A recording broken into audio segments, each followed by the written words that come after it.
Go Free or Die, Chapter 2.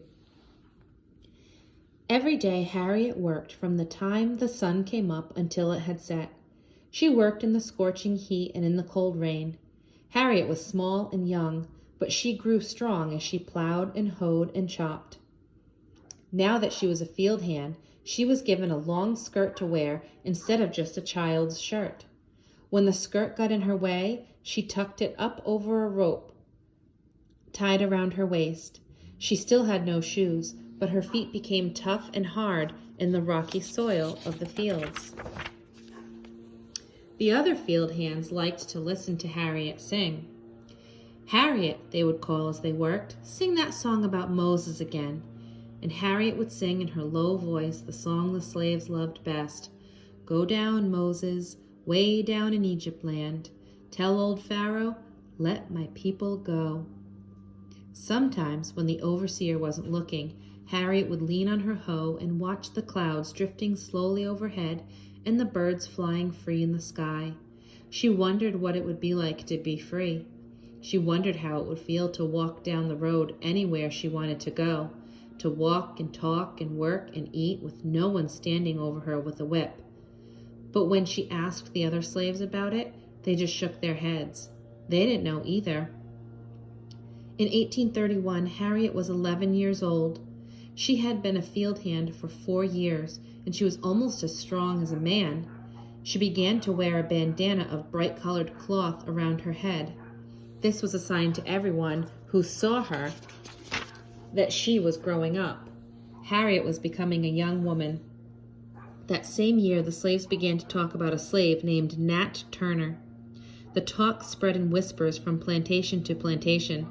Nat Turner thought that slaves should kill their masters and escape to freedom. But most slaves refused to do such a terrible thing, no matter how cruel their masters were. Even though Nat Turner's plan didn't work and he was captured, many slave owners were worried that their slaves might have the same idea. They were so afraid that they wouldn't let their slaves meet anymore.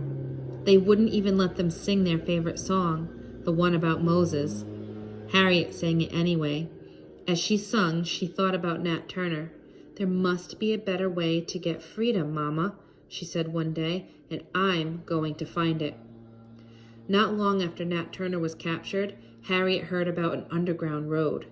She heard the other slaves whisper as they worked in the fields and as they rested in their cabins after dark. They talked about slaves who had disappeared.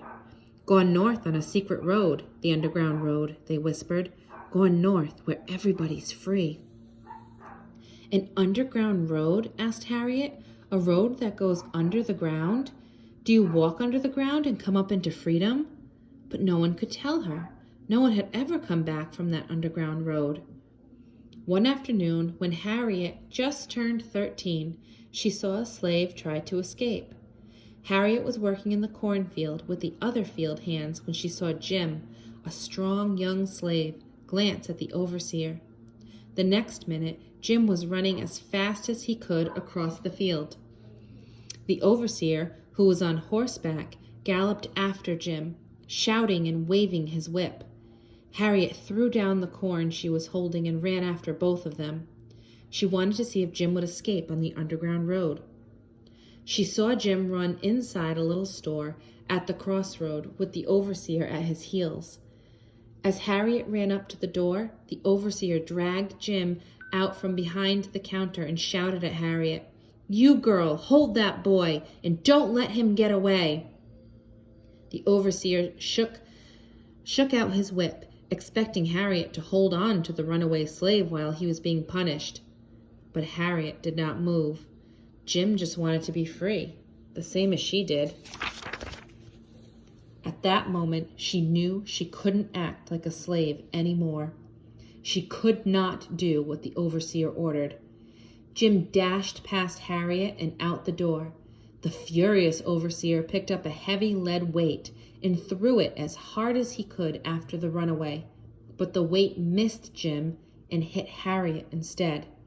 She fell to the ground and lay still. Harriet was carried back to the slave quarters, bleeding from a long open wound on her forehead. Her eyes were closed. As her parents looked at her lying on the dirt floor, they thought surely she would die. Once again, Rit nursed her daughter. Mr. Brodess came down to see Harriet and shook his head. She was no good to him anymore. He tried to sell her several times, but no one else wanted the half-conscious slave either. All of the slaves talked about Harriet. If she ever got better, they said, the master would sell her south. Master didn't keep dangerous slaves who did not obey the overseer. The corn picking was over. Harvest season passed. Christmas came and went. Harriet's family washed her and fed her and watched over her, but still she lay on the floor of the cabin without moving. Then her prayers were answered.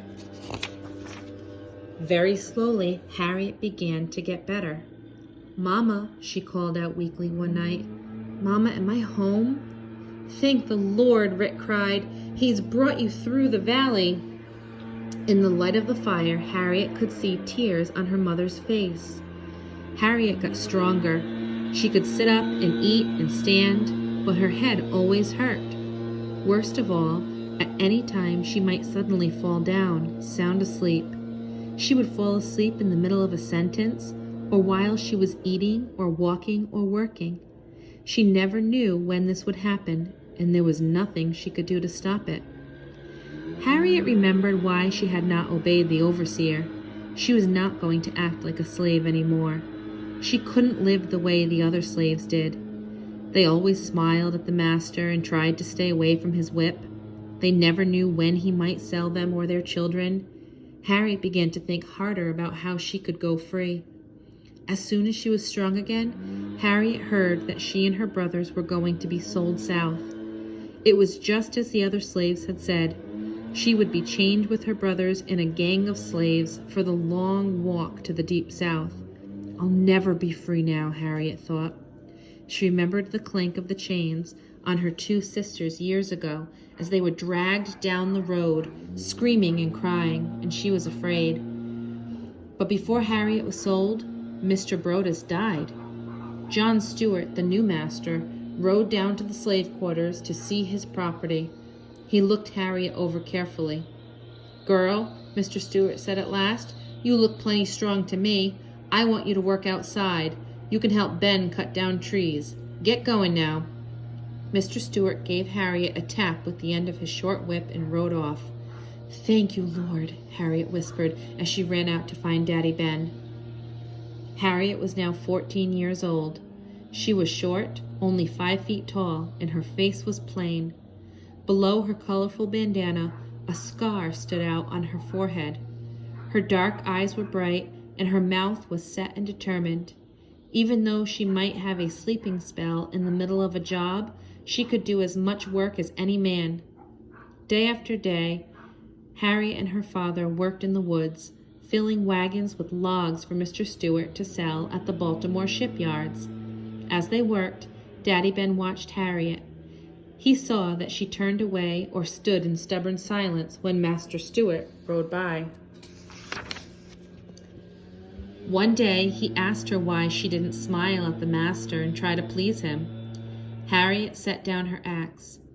"Daddy Ben," she said slowly, "please don't worry, but I can't be a slave all my life. I've got to go free." Daddy Ben sighed.